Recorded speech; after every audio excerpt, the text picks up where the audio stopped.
하나님 말씀 보셨습니다. 하나님 말씀은 로마서 9장 18절 말씀 보시겠습니다.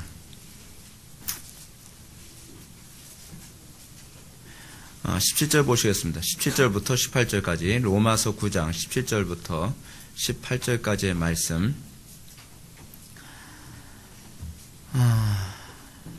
찾으셨으면 제가 봉독하겠습니다. 성경이 바로에게 이르시되 내가 이 일을 위하여 너를 세웠으니 곧 너로 말미암아 내 능력을 보이고 내 이름이 온 땅에 전파되게 하려 함이라 하셨으니 그런즉 하나님께서 하고자 하시는 자를 긍휼히 여기시고 하고자 하시는 자를 완악하게 하시느니라. 아멘.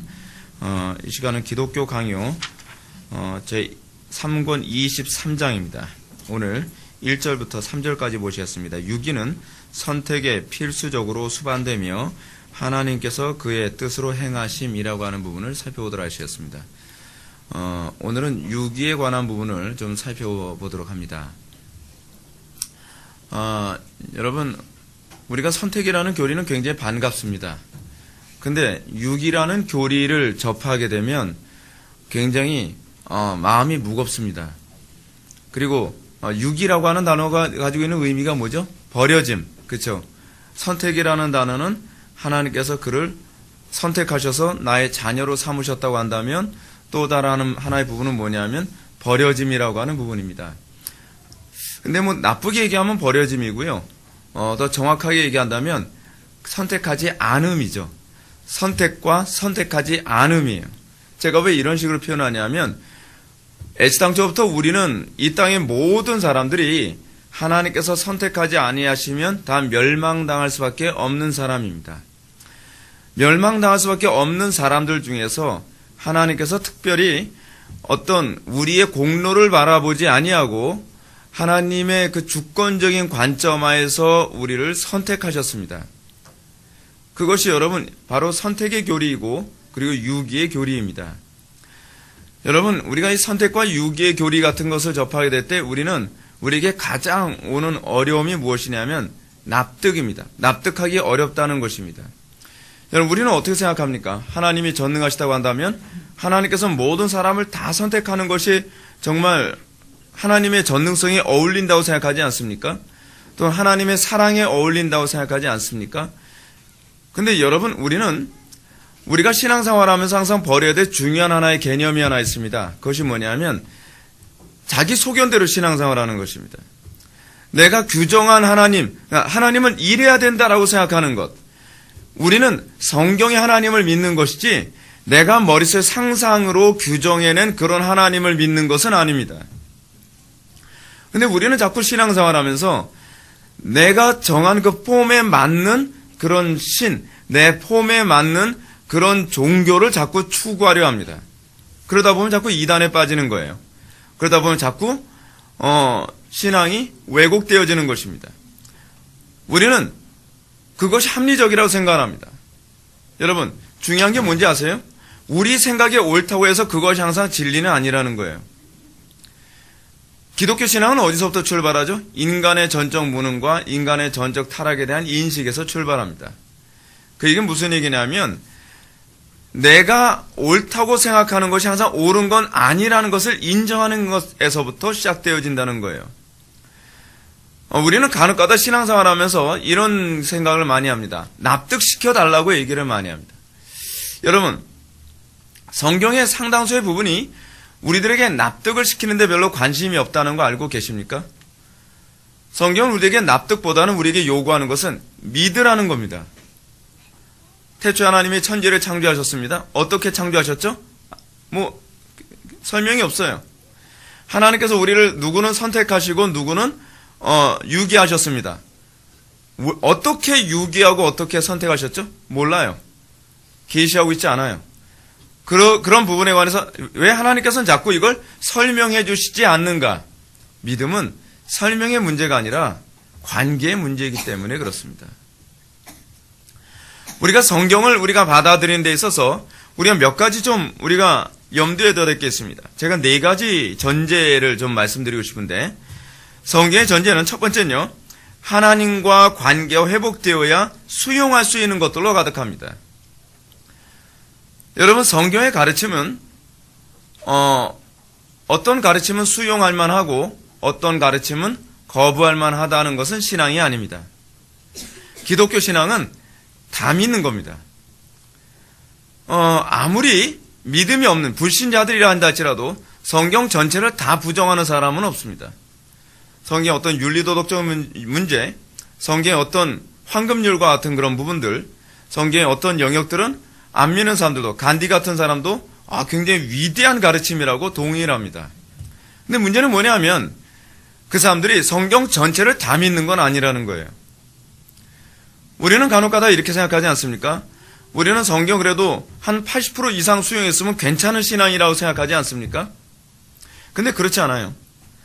제가 요번에 어떤 목사님이 그 책을 읽고 평가해달라고 해서 제가 어떤 책을 좀 읽었다 그랬죠.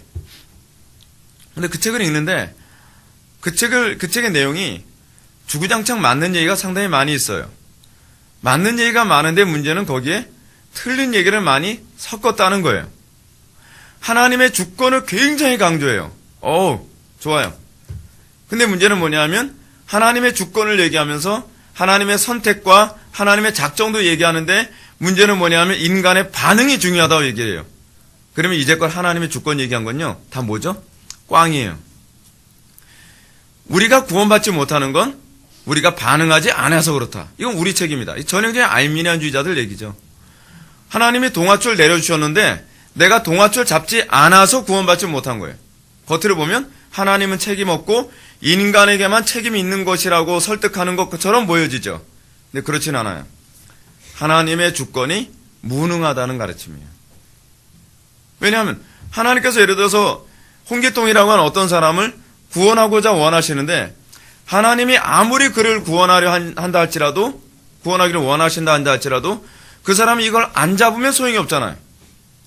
그럼 구원의 주권이 하나님께 있는 겁니까? 사람에게 있는 겁니까? 사람에게 있는 거죠. 숫자 가지고 장난을 칠 뿐이죠.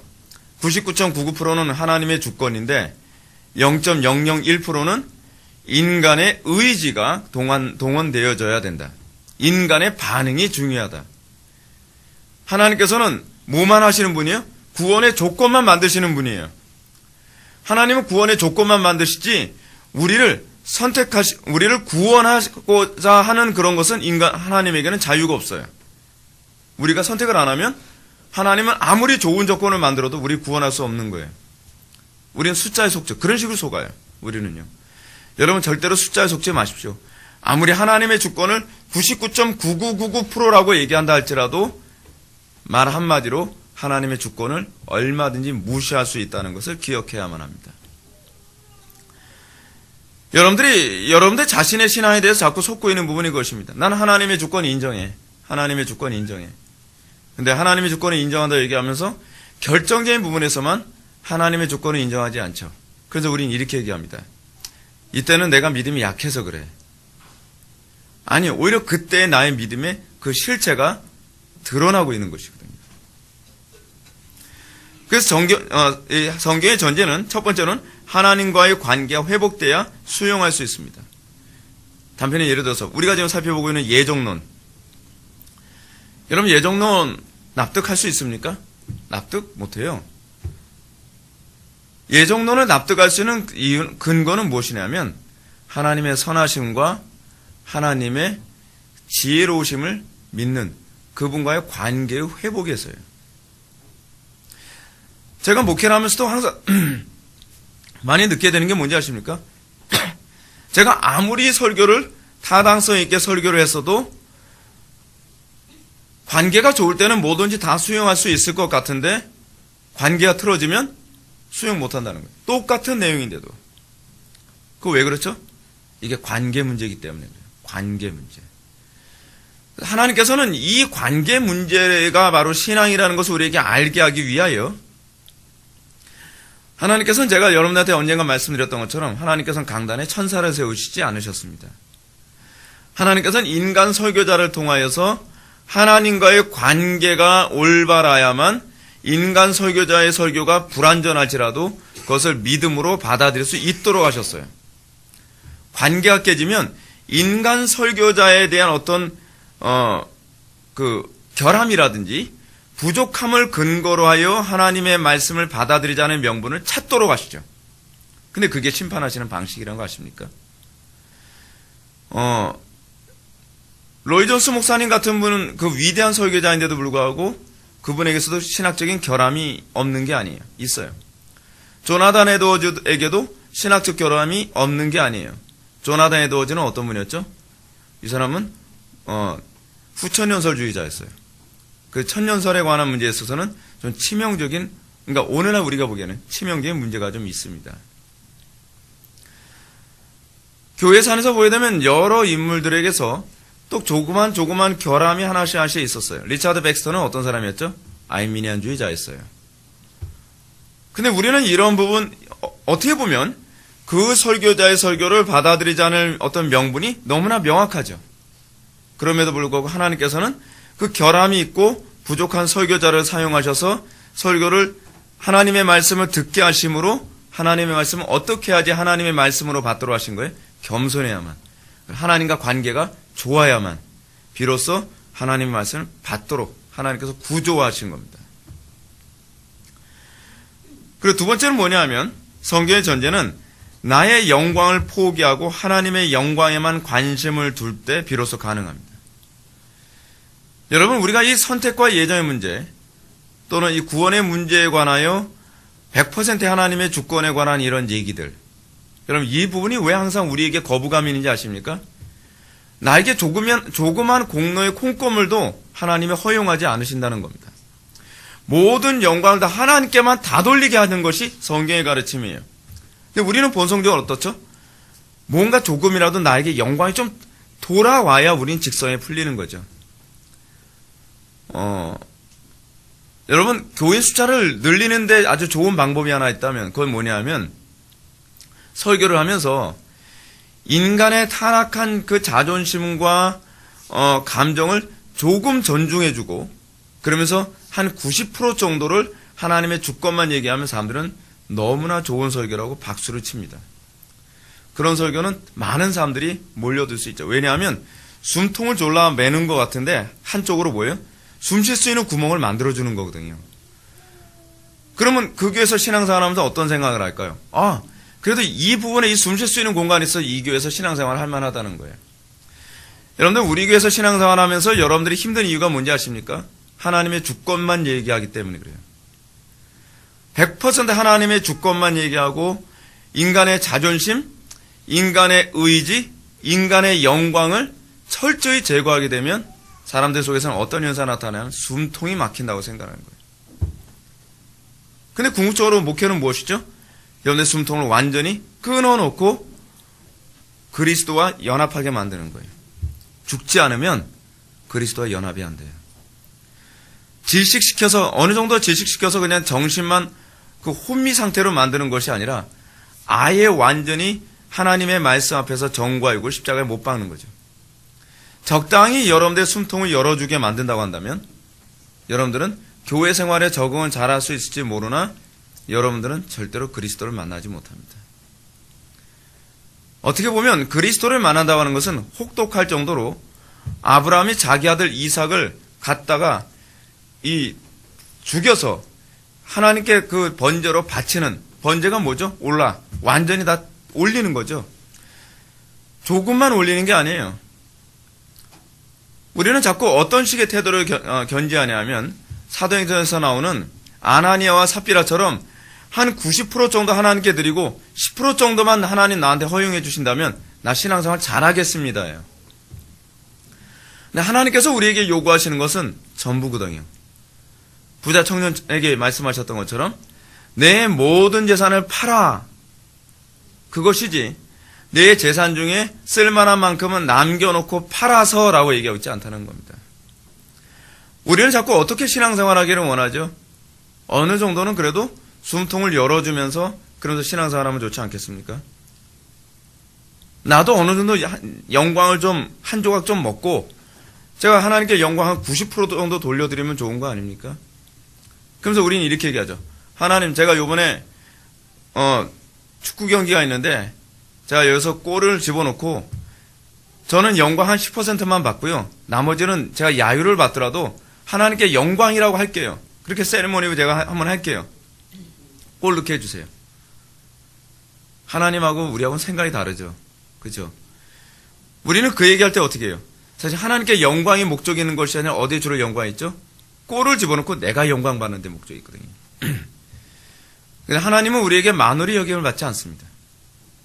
그렇게 하나님이 어리석고 미련한 분이 아닙니다. 하나님께서 우리에게 그런 말씀하시죠.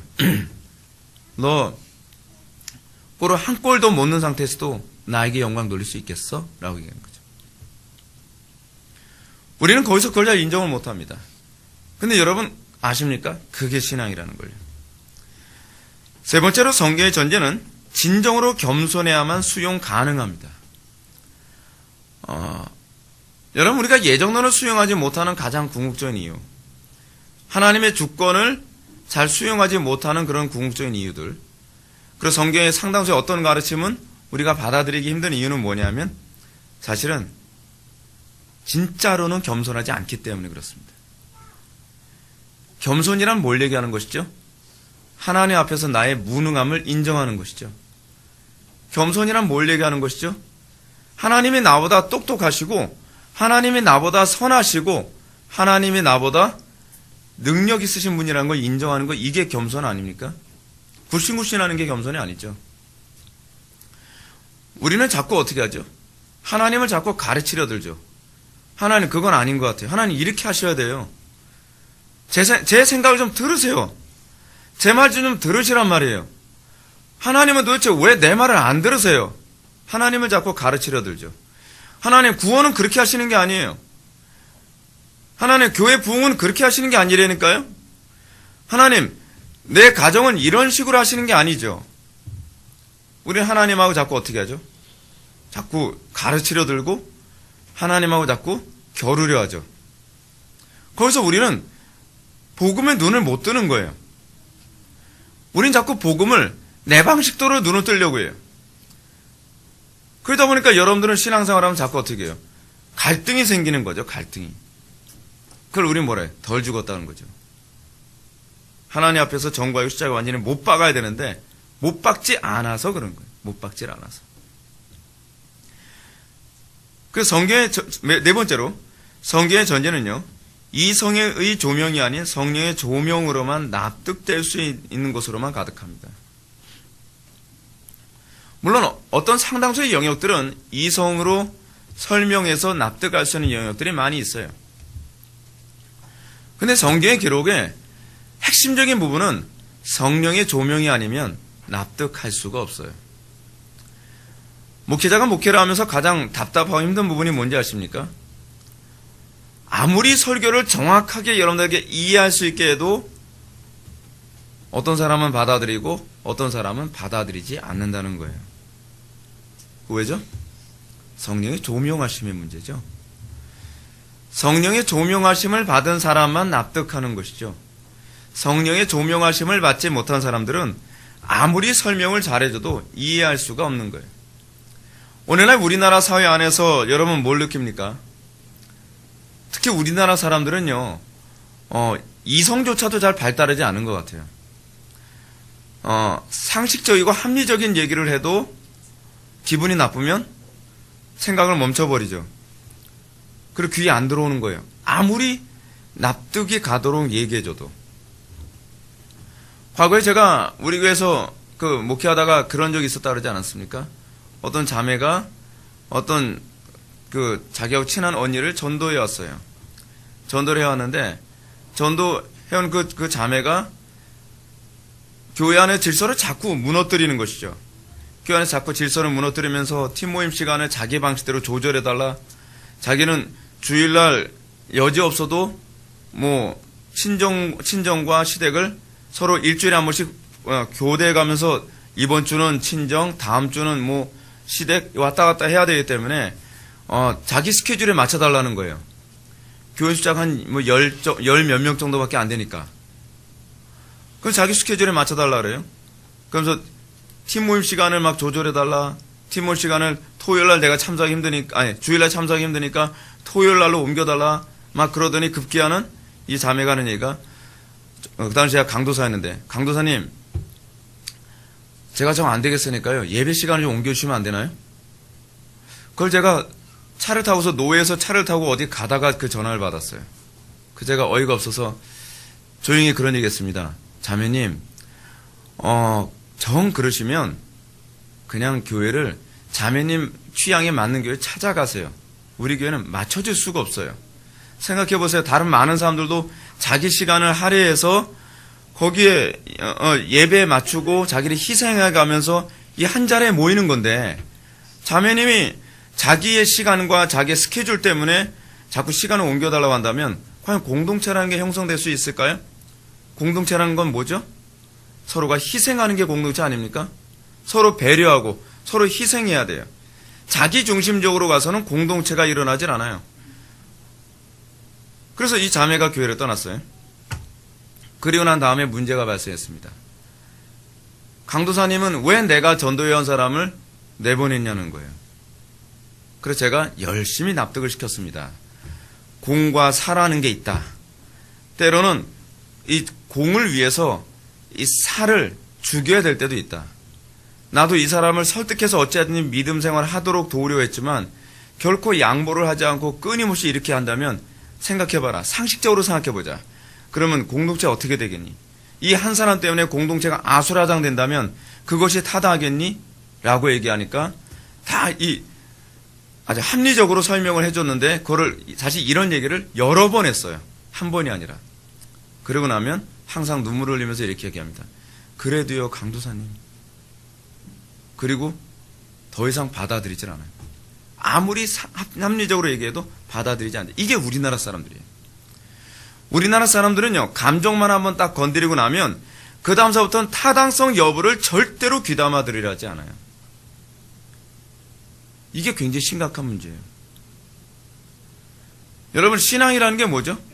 감정을 죽이는 게 신앙이에요. 여러분 신앙이라는 게 뭐죠? 내 생각을 죽이는 게 신앙이에요. 신앙이라는 게 뭐죠? 자기의 경험을 죽이는 게 신앙이에요. 여러분 왜 나이 들면 여러분들 믿음이 들어가기 힘든지 아십니까? 여러분들 생각이 굉장히 강해져요. 여러분들 경험이 굉장히 강해져요. 거기에 신적인 자리에 올려놨거든요.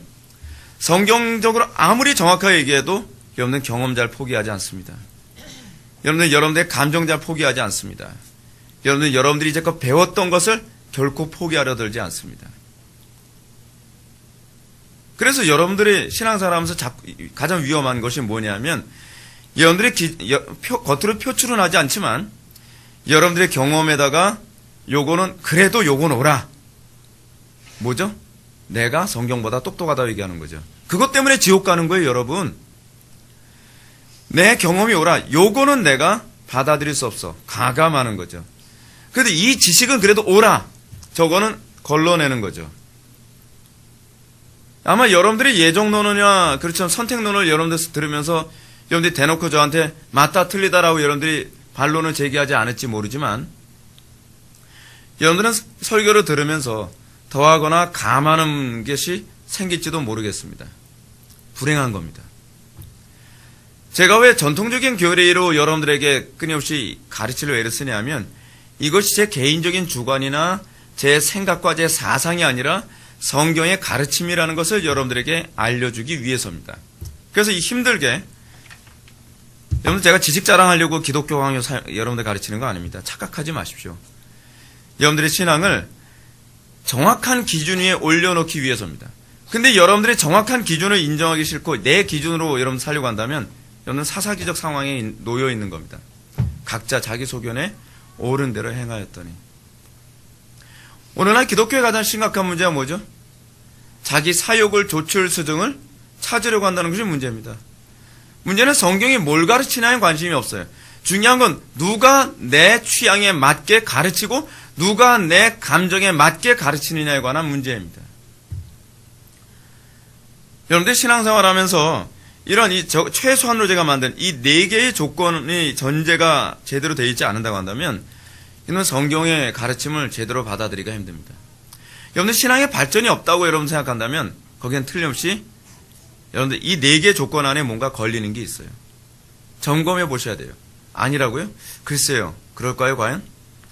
고민 좀 해보셔야 될 것 같습니다.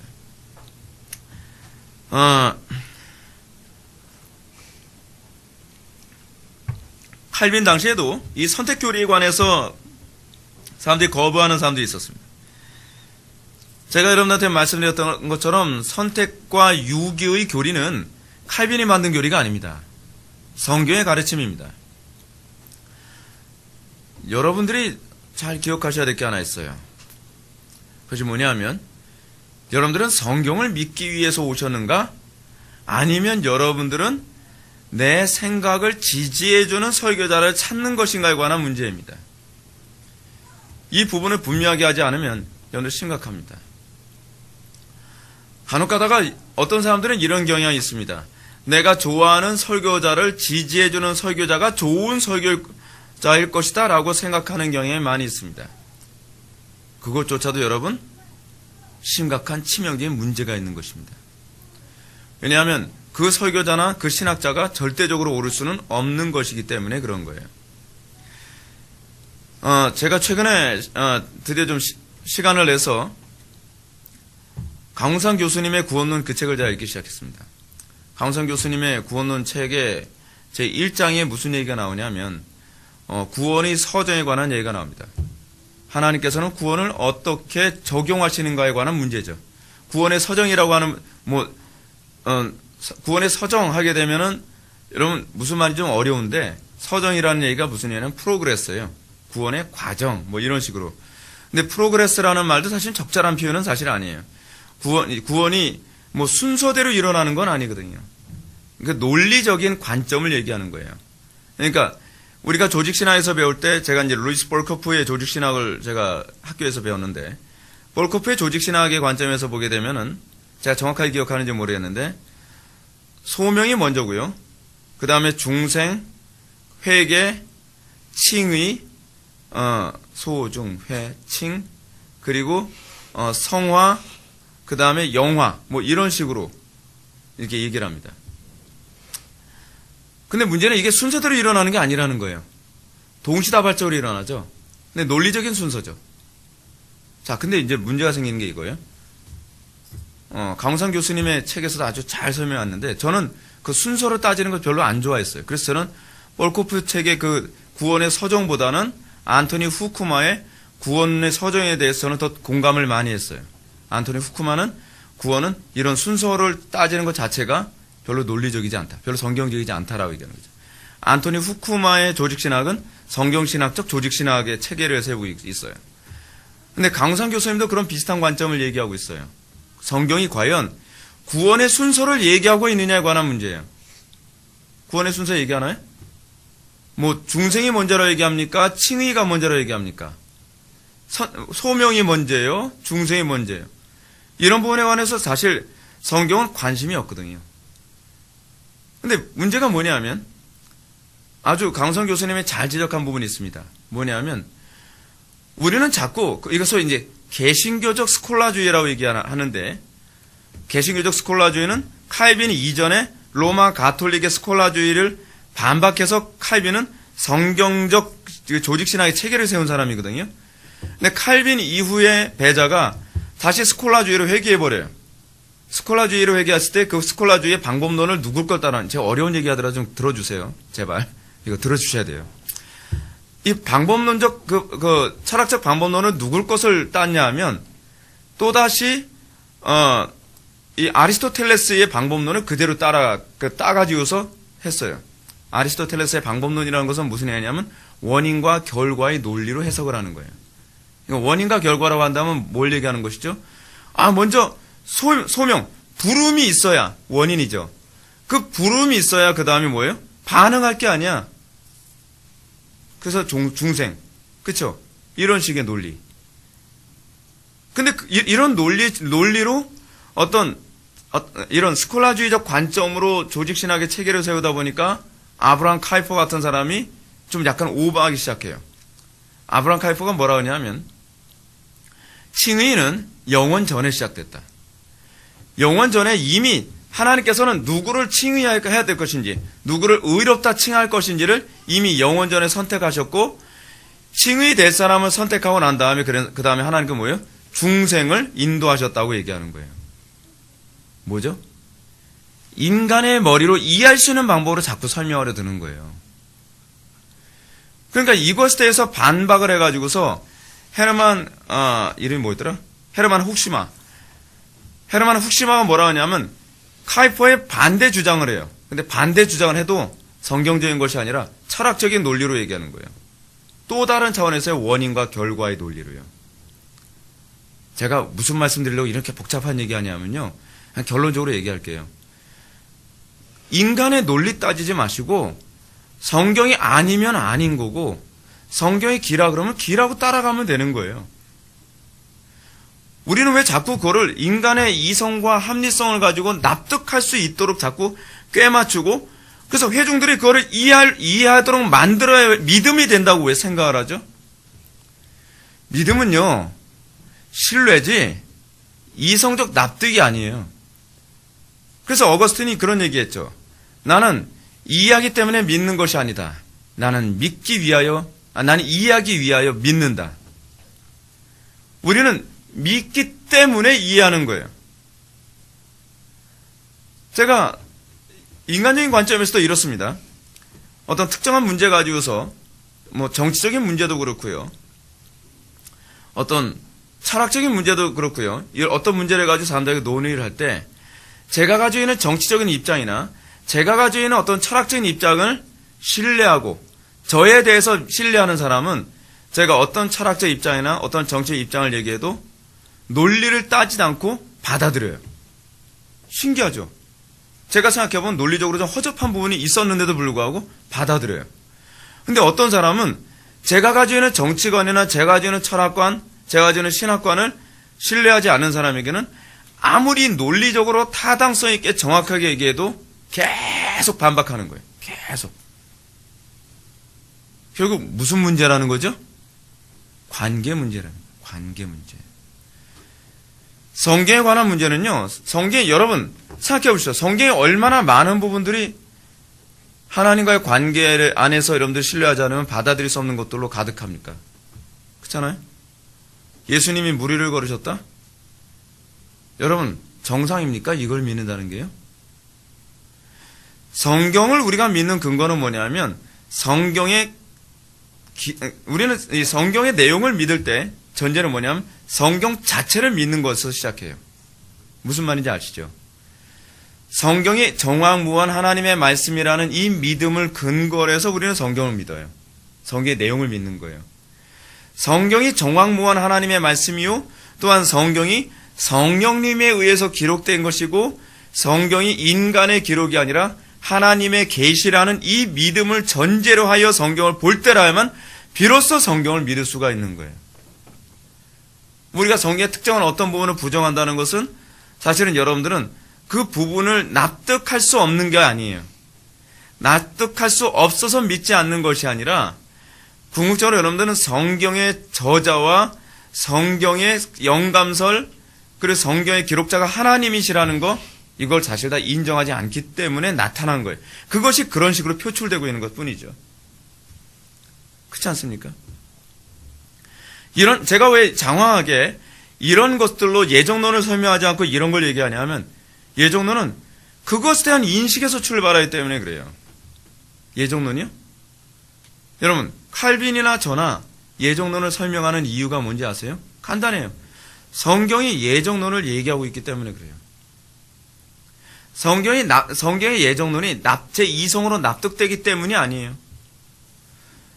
성경에 만약에 제2성으로 납득이 됐다고 한다면 저는 둘 중에 하나죠. 이단이든지 엄청난 영적 천재든지. 근데 분명한 것은 이단일 가능성이 훨씬 높아요. 그렇죠? 왜냐하면 교회사 안에서 예정론을 100% 이해한 사람은 단 한 사람도 없었기 때문이에요. 근데 어떻게 이해하지 않은 얘기를 어떻게 얘기할 수 있죠? 그죠? 이거는 굉장히 웃기는 얘기 아닙니까? 자기도 이해하지 못하는 걸 어떻게 설명해주고 어떻게 얘기해주냐 말이에요. 성경은 가능해요. 이해하기 때문이 아니라 성경이 전반적으로 이렇게 얘기하고 있다는 통일성을 얘기해주고 있는 거예요. 설교자의 직무는 그거예요. 여러분 선지자들이 예언을 할 때 이해가 돼서 예언을 합니까? 예언하고 난 다음에 성취되면 후대에서 이해되어지죠. 그게 성경의 기록 방식이에요. 신앙은요, 루터가 로마서 1장 17절 말씀을 인용했던 것처럼 믿음은 오직 의인은 처음부터 끝까지 믿음으로만 살리라요. 납득으로 살리라 하지 않았죠. 그리고 기분 좋아야 살리라가 아니죠. 성경은 처음부터 끝까지 믿음으로예요. only faith. 우리가 믿지 않으면 성경은 끊임없이 우리에게 시험을 받게 만들죠. 여러분 생각해 보십시오. 우리가 예수를 믿는다고 하는데 왜 전능자이신 하나님께서 우리의 삶에 평안과 풍요와 안락함과 행복과 건강을 제공하지 않으시죠? 납득할 수 있나요? 우리는 간혹가다 이렇게 얘기해요. 하나님께서 뜻을 보여주십시오. 그러면 따르겠나이다. No, 틀렸어요. 하나님의 뜻을 알고서 따라가는 영역은 그다지 많지 않아요. 우리는 간혹가다 이렇게 하죠. 목사님, 직장 생활에서 왜 이런 일이 생기는지 모르겠어요. 하나님의 뜻을 모르겠어요. 여러분, 하나님의 뜻을 모든 일에서 다 알겠습니까?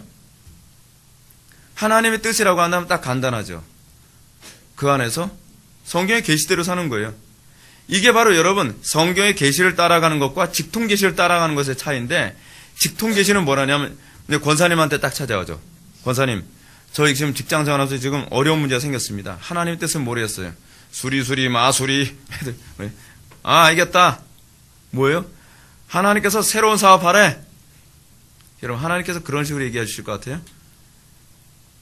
성경은 우리의 삶의 모든 일에서 하나님의 뜻을 계시하고 계시죠. 뭐라 그러죠?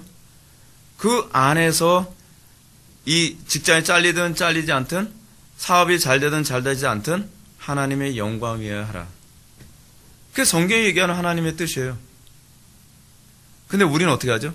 하나님의 뜻이 모르겠어요. 그러면은 꼭 무당 점치듯이 걱정 말래. 하나님께서 걱정 말라 그러셔. 그 사람 잘 들리나 봐요. 하나님이 걱정 말라 그러셔. 하나님께서 새로운 사업을 하는데, 제가 이게 실제로 들었던 얘기예요. 그럼 어떤 사업을 하죠? 가르쳐줄게. 성령께서 뭐라 그러시냐면 매일 아침마다 시장에 나가래. 시장에 나가면 하나님께서 뭔가 보여주신대. 이거 뭐 어디서 많이 듣던 무당하고 좀 비슷하지 않습니까? 그래서 시장에 그냥 매일 나갔대요. 매일 나갔는데 특별한 일이 없더라는 거예요. 그럼 뭐라 하죠? 인내가 부족해. 더 나가. 여러분, 예언기도 해준 사람들이 이렇게 예언기도 해주는 거 여러분 많이 보셨죠?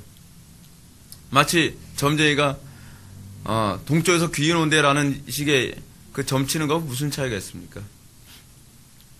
제가 아는 어떤 목사님 사모님이 그렇게 예언을 하시는 걸 제가 들었어요. 제가 기가 차서 야, 저렇게 하면 되는구나. 저거야. 근데 많은 사람들이 그걸 좋아하죠. 그리고 많은 사람들이 속아도 또 그렇게 가죠. 왜 그런지 아세요? 욕심 때문이에요. 제가 목회하면서 알게 된 게 뭔지 아세요? 교인들은 성경대로 목회하는 목회자를 좋아하지 않아요. 교인들은 적당히 교인들의 욕심을 채워주면서 속이는 목사들을 좋아하죠. 그리고 교인들은 속고 배신당해도 또 그런 목회자들만 찾아다니죠. 나 이 교회에서 속고 배신당했어. 그럼 또 어떤 교회 찾아다닐까요? 또 자기를 속이고 배신할 목회자 또 찾아다니죠. 욕심 때문에. 성경 우리들에게 성경에 나오는 교리를 이해하려면 하나님께 대한 신뢰에서 시작해야 된다. 어려운 부분이죠. 여러분, 이 사람들이 이렇게 얘기합니다. 칼빈 당시에요. 그래, 선택 인정해. 여러분, 선택을 인정할 수밖에 없는 이유가 뭐죠? 성경에 나와 있으니까. 빼도 박도 할 수 없는 거예요. 이거 부정하면 어떻게 되죠? 믿음 없는 것이 돼버리니까. 내가 성경 안 믿는 사람이라는 걸 들키고 싶지는 않은 거예요. 이게 인간이라니까요. 그러니까 뭐라 그러죠? 그래, 선택 인정한다. 근데 선택은 인정하는데 유기는 인정할 수 없다는 거예요. 유기를 왜 인정할 수 없죠? 라고 물어보면 하나님이 선하신데, 하나님의 선하신 하나님이 어떻게 누구를 유기할 수 있어? 그러니까 칼빈이 여기서 뭐라 하냐면, 유기가 없으면 선택이라는 게 어떻게 논리적으로 나올 수 있냐는 거예요. 마치 이런 거와 똑같죠. 그래, 빛을 인정하겠어. 근데 그림자가 어떻게 존재할 수 있어? 라고 얘기해요. 아니, 빛이 있으면 그림자가 당연히 있는 거 아니에요? 근데 빛이 있다는 걸 부정하게 되면은 내가 앞을 못 본다는 것이 인정이 안 되니까 어떻게 하는 거죠? 그림자를 인정할 수 없다고 얘기하는 거죠. 이게 선택과 유기에 관한 문제예요. 유기에 관한 문제, 이거는요, 선택 교리와 같이 따라갈 수밖에 없는 것이죠. 만약에 모든 사람을 다 선택한다고 한다면 유기라는 개념은 존재할 수가 없는 것이죠. 아니, 선택이라는 개념 자체가 존재할 수 없는 거예요. 다 구원받는데. 그러면 이렇게 얘기하죠. 그러면 공의로우신 하나님께서 왜 누구는 선택하고 누구는 선택하지 아니하시는가? 그거에 대해서 설명을 해주고 있어요. 성경이. 왜 그렇죠? 하나님의 긍휼하심을 알게 하기 위해서. 여러분 생각해 보세요. 모든 사람을 다 선택한다고 합시다. 모든 사람이 다 구원받는다 해봐요. 그러면 여러분 긍휼이라는 걸 알 수 있을까요? 내가 죄인인데 죄인임에도 불구하고 구원하셨다라는 감각이 있을 수 있냔 말이에요. 당연히 이 땅에 태어나면 다 구원받는 건데 뭐. 하나님의 자비로우심과 하나님의 주권과 하나님의 선하심, 하나님의 영광을 드러내기 위하여 하나님께서는 누구는 선택하고 누구는 선택하지 않으셨다는 거예요. 자, 여기서 좀 더 그럼 파생을 합시다. 그럼 여러분 이렇게 생각하죠. 그럼 왜 하나님께서는 많이 선택하고 적게 유기하시지 왜 조금 선택하시고 많이 유기하시나요? 그 이유는 어디 있을까요? 구원의 가치가 얼마나 위대한지 알게 하기 위해서가 아닐까요? 저는 얼마든지 그렇게 이해할 수 있다고 생각해요. 사실 개인적으로 저는 목회하는 데 굉장히 고달파요. 저는 목회하면서는 그랬으면 좋겠어요. 대한민국 사람들이 한 90%는 선택받은 백성이고 한 10%는 유기된 백성이라고 한다면 어떻게 해요? 목회하기 좋겠죠. 왜냐하면 대한민국 복음화야 뭐 간단하죠. 90% 복음화 됩니다.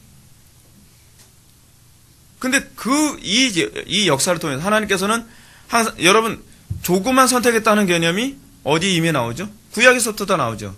남은 자 사상. 하나님께서 그 유대인들 그 많은 사람들 뭐 출애굽한 인구를 14만 4천이 아니죠. 몇 명이었죠? 한 20만 정도 그렇게 예상을 한다고 했을 때 뭐 이스라엘 백성들은 한 30만 정도로 계산합시다. 30만 중에서 여러분 7천 명만 선택했다고 해보세요. 내가 바알에게 무릎 꿇지 않은 사람 7천을 내가 선택하였다. 근데 그 7천이라는 숫자 자체는 진짜 7천 명인지 라운드 넘버로 해서 7천 명으로 한 건지 그렇지 않으면 완벽한 선택이라는 관점으로 7 곱하기 10 곱하기 10 곱하기 10으로 하나님께서 말씀하신 것인지는 사실 불분명해요. 근데 하여간 적은 숫자라는 건 사실이죠. 왜 하나님께서는 그럴까요? 하나님으로부터 선택받는 것이 얼마나 귀중한지 알게 하기 위해서. 그럼 또 하나 제가 말씀드릴까요? 여러분들은 어떻게 생각합니까? 저는 개인적으로 한 사람 회심하는 건요, 할렐루야, 자매님 영접 기도만 하면 다 구원받는데요. 죄 같은 거 지적할 필요 하나도 없어요. 그냥 하나님은 당신을 사랑하십니다. 믿습니까? 절 따라서 하세요. 하나님 저는 죄인입니다. 하나님 저는 이런 식으로 따라만 해서 여러분 구원받는다고 한다면 여러분 과연 복음 전에서 여러분 돌에 맞아 죽을 일이 있을까요? 그렇게 쉬운 방법이 있는데 제자들이나 예수님은 왜 그렇게 힘들게 복음을 전해가면서 돌에 맞아 죽을까요? 스테반도 사람들한테 돌 던지기 전에 스탑! 잠깐 있어봐. 그냥 영접기도만 해결하자. 여기서 끝내자. 나 돌 맞기 싫다. 그죠? 여러분 유대인들 돌 던질 때 뭐 요만한 구슬 같은 돌 던졌을 것 같습니까? 아니, 그 사람들 호박돌로 찍어 죽이는 거예요. 생각해보세요. 여러분 얼마나 끔찍하고 잔인합니까? 근데 왜 복음을 전하는 사람이 그런 위험과 공포와 어려움을 무릅쓰고 왜 그렇게 복음을 전하게 하셨을까요?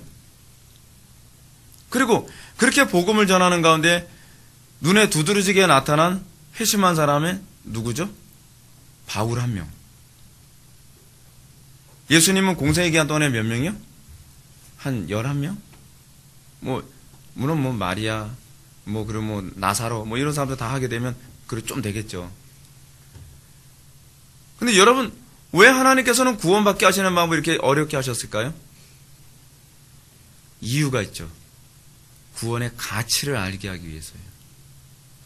여러분, 은혜 쉽게 받으면요, 은혜는 거저 주시는 거지만 쉽게 주시는 건 아니에요.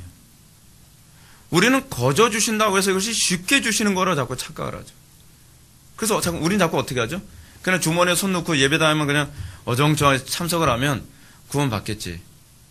그리고 또 그렇게 가르치는 사람들이 훨씬 좋죠. 그래서 우리는 설교자들이 이렇게 얘기해주기 바라죠. 성도님, 그냥 어정쩡하게 예배당만 나오면 언젠가는 구원 받습니다. 진화론입니까? 어느 날 우연히 무슨 구원 받듯이 얘기하게요? 거의 진화론 수준이에요, 여러분. 진화론이 어떻게 일어나죠? 수많은 아메바가 있는데 누가 진화할지 아무도 몰라요. 그렇죠? 근데 누가 진화할지 아무도 모르는데 그 많은 아메바들 중에서 아메바들을 많이 가둬놓으면 그 중에서 진화된 아메바를 만날 확률은 그만큼 높아지겠죠. 어느 날 전돌에서 예배당을 채우는 방식이 그거라니까요. 그래서 뭐라고 얘기해요? 자, 우리는 누가 구원받을지 알지 못한다. 우리는 누가 선택받았는지 알지 못한다. 사람들을 그렇게 막 호되게 설교를 해서 참석하지 못하게 할 것이 아니라 어찌하든지 한 명이라도 복음을 더 많이 듣게 만들고, 그리고 그 가운데 소위 진화론자들 얘기하는 것처럼 아메바가 진화할 수 있는 그런 사람이 그만큼 확률이 늘어나지 않겠느냐. 성경에 있는 얘기인가요? 없는 얘기. 우리는 다 우리의 이성적 납득과 합리성을 가지고 자꾸 신앙생활을 하려고 한단 말이에요. 그리고 우리는 그거에 대해서 성경적으로 하려게 되면 굉장한 반감을 갖죠. 목사님, 한 명이라도 더 예배당에 와야 되잖아요. 제가 개척해서 10년 동안 계속 그 질문하고 싸웠어요. 저야 예배당 와서 저도 돈 많은 사람들, 세상에 힘 있고 권력 있는 사람들 와서 자리 북적대고, 그래서 목사님, 우리도 까짓거 제가 한 30억 투자할 테니까 30억 투자하고 헌금하고 20억 헌금할 수 있는 거의 모집사 있지 않습니까? 이렇게 해서 우리도 오늘교회처럼 큰 교회 한번 세워봅시다. 여러분, 그 싫어할 사람 어디 있겠어요? 여러분들은 입으로는 그렇게 얘기하죠. 그런 목사들 때문에 한국교회가 썩었다고요. 근데 제가 목회해보니까 교인들은 그런 목사를 좋아해요. 좋아해. 왜냐하면 그렇게 큰 교회가 되면 내가 영광을 받거든요. 여러분, 신앙이라고 하는 부분은 뭐든지 하나님께만 영광이 되는데 초점을 맞춰야 되는 거예요. 구원에 관한 문제? 하나님께서는 구원의 이 희귀성을 알게 함으로써 나 같은 죄인을 내가 뭐길래 나에게 이런 영광스러운 구원을 허락하셨는가? 저 똑똑하고 잘난 사람도 구원하셔서 하나님께서 당신의 도구로 쓰실 수 있는데, 제가 구원이 뭐라 그랬죠? 천국 가는 문제가 아니라 하나님 영광의 도구로 쓰임받는 거예요. 그래서 우린 그러죠. 교회에서 안에서 항상 구원받은 사람들이 이런 얘기하죠. 하나님, 더 잘나고 똑똑한 사람을 통해서 하나님 영광 받으실 수 있는데 어찌하여 나같이 초라하고 배운 것도 없고, 그리고 건강도 별로 좋지 않고 잘나지도 않고 못생긴 나를 구원하셔서 주님 쓰십니까? 그런데 하나님, 이미 사도 바울이 얘기하고 있죠. 하나님께서는 어리석은 자를 들어 지혜로운 자를 부끄럽게 하시고, 또 강한 자를 들어 약한 자를 들어 강한 자를 부끄럽게 하시는 그런 하나님. 거기서 우리는 감격하죠. 이 은혜를 무엇으로 갚으리이까? 그게 하나님의 지혜라고 얘기하지 않습니까? 하나님의 지혜가 얼마나 높은지 성경은 뭐라 하냐면 전도에 미련한 것으로 우리를 구원하기를 기뻐하셨도다. 전도가 미련한 건가요? 아니죠. 우리의 안목으로 봤을 때 미련한 것일 뿐이라는 거예요. 하나님의 행위가 지혜롭게 보인다 했을 때 비로소 그것이 신앙이 되는 거예요. 그랬을 때 여러분들은 성경적으로 살아가는 것이 가장 현명한 행위라는 것을 알 수 있게 되는 것이죠. 여러분들 550페이지 위에서 세 번째 절 한번 보실까요? 하나님의 뜻은 존재하는 모든 것들의 원인이며 또한 그래야 마땅하기 때문이다. 제가 왜 이 부분을 읽자고 얘기하느냐. 사람들은 이렇게 질문하는 것이죠. 하나님의 뜻은 존재하는 모든 것들이 원인이며 또한 그래야 마땅하기 때문이다. 만약 하나님의 뜻 이전에 무엇인가 다른 원인이 있어서 그것으로 인하여 하나님의 뜻이 매인다면 그런 일은 상상하는 것조차 부당한 것이다. 사람들이 이성적인 납득을 원하는 이유가 뭘까요? 그 이유는 자신들의 사고를 절대적인 기준에 두기 때문이에요. 우리는 자꾸 어떻게 되기를 원해요? 하나님이 기준이 되는 게 우리는 싫어요. 하나님이 옳고 그름의 기준이 되는 것도 싫고, 하나님이 선택과 유기의 기준이 되는 것도 싫고, 하나님이 모든 걸 주관하는 것이 우린 싫은 거예요. 이게 아직 회심하지 못한 심령들에게 나타나는 특징이죠. 우리는 자신의 사고를 항상 의의 기준에 두기를 원하죠. 지금 우리나라 사회 보십시오. 다 똑똑하고 다 잘났잖아요. 그죠? 자기 생각이 의예요. 자기 생각에서 벗어나는 모든 것에 대해서 아주 신랄하게, 제가 요즘 인터넷을 들어가면 댓글 보면 참 괴로운데, 자기 생각하고 다른 생각에 대해서 비판하는 거 보면 논리적으로 비판하는 것이 아니라 어떤 사람이 댓글을 이렇게 썼더라고요. 오늘은 쌍소리 하는 날. 그러고 나서 밑에다가 자기하고 생각이 다른 의견을 쓴 것에 관해서 온갖 쌍욕을 다 적는 거예요. 제가 그분이 주장하는 의도가 제가 생각하는 의도하고 크게 다르지 않다는 것을 인정을 해요. 근데 저는요, 자기 주장을 하는 그 방식에 있어서는 인정할 수가 없어요. 어떻게 자기 생각이 100% 옳다고 그렇게 확신할 수 있죠? 여러분들은 다른 사람하고 싸울 때 뭐 때문에 싸웁니까? 내 생각이 절대적으로 옳다. 그게 의의라는 거 알고 계세요? 그래서 내 생각이 절대적으로 옳기 때문에 내가 저놈을 어쩐지 꺾어야 된다 생각하는 그런 사고방식. 이게 우리에게 있는 거예요. 근데 우리는 절대적으로 옳음을 가질 수는 있어요. 성경에 부합할 때만. 그래서 오히려 우리가 성경에 부합하는 신앙을 가지고 있음에도 불구하고 이것을 지켜내지 못하면 그것이 또한 죄가 되는 거예요. 근데 문제는 뭐냐면 성경의 가르침에 대해서는 그렇게 목이 터져라 싸우지 않은 사람들이 자기의 생각하고 부합하지 않는 일에 대해서는 막 핏대로 올려가면서 싸우기를 주저하지 않는다는 것이죠. 그게 자기의예요. 그게 자기의. 자, 우리는 이런 거 한번 봅시다.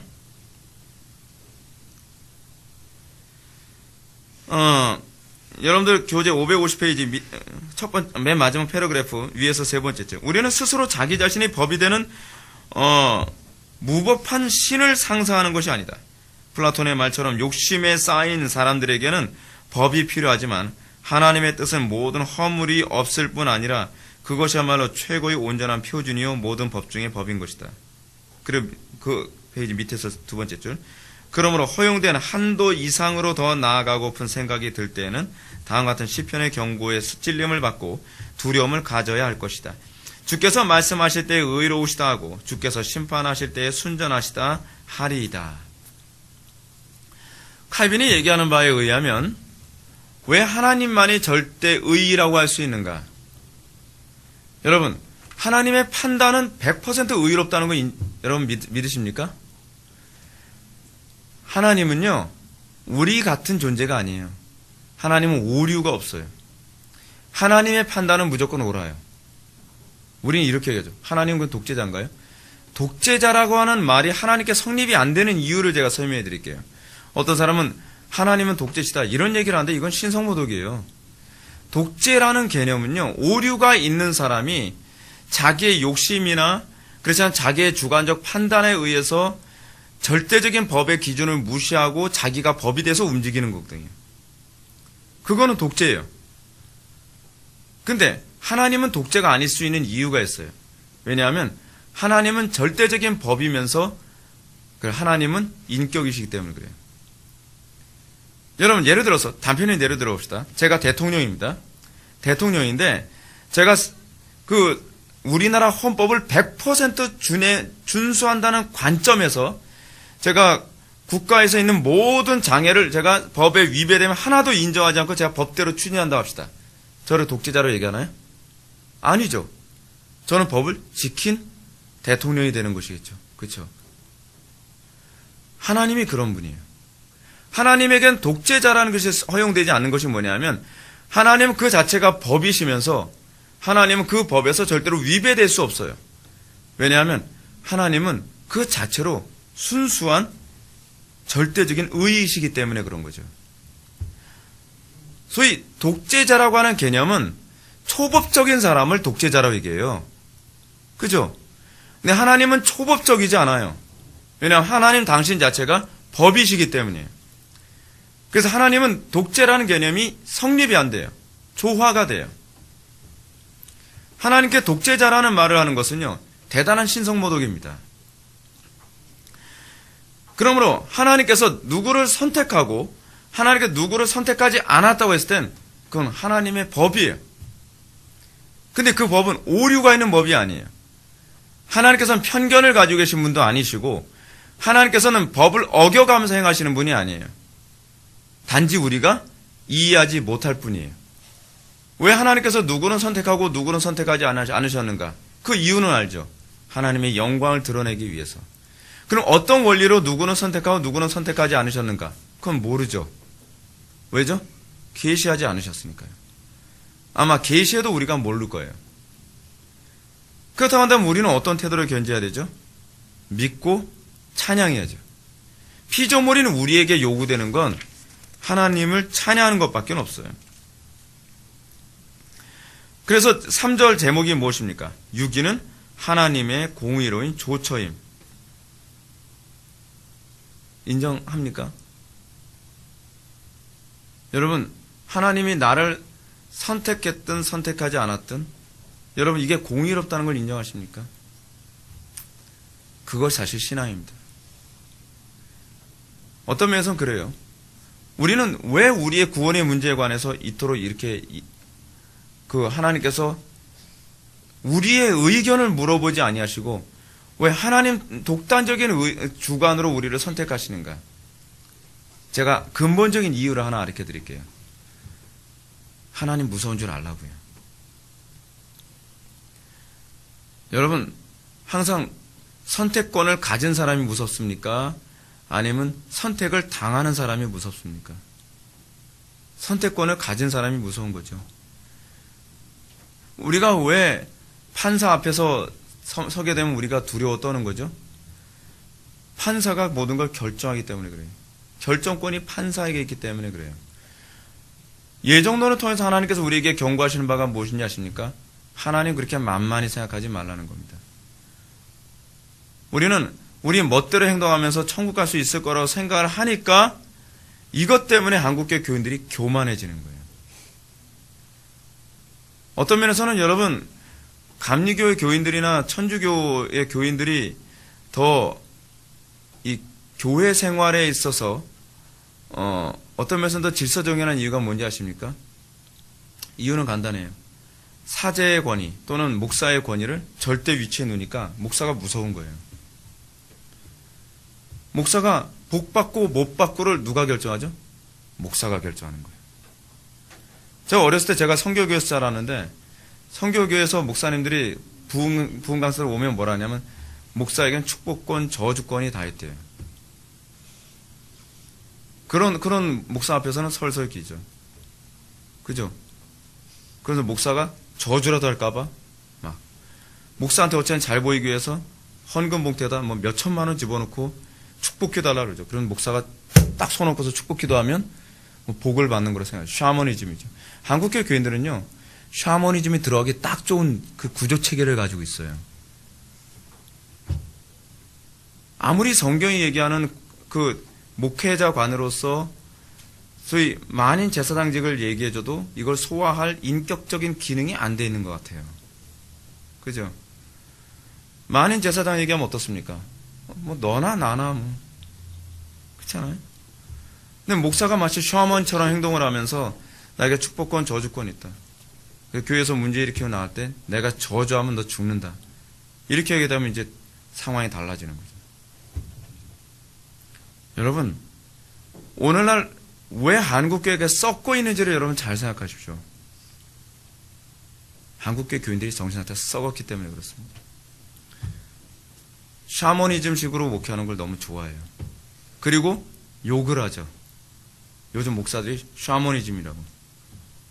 그러고 나서 그 샤머니즘적인 목회라는 것을 혐오하면서도 또다시 성경적으로 목회를 하면 또 어떻게 합니까? 정반대로 극단으로 치닫죠. 극단에서 극단으로 계속 반복하죠. 성경적으로 목회하려고 하는 사람들이 계속 밟아 죽이면서 어떻게 해요? 한국교회는 소망이 없다. 소망 있는 사람을 누가 밟아 죽이는데요? 그렇잖아요. 예정론은 사실 그거 얘기하는 거예요. 선택권, 여러분 구원받고 축복받고 목사가 결정 안 해요. 하나님이 결정하신다는 거예요. 이게 장로교 교리예요. 그리고 이것이 성경의 가르침이에요. 그렇다고 해서 여러분, 교회 안에서 이런 부분에 관해서 가볍게 여기서는 안 돼요. 그럼 우리끼리는 어떻게 상관없는가? 아니죠.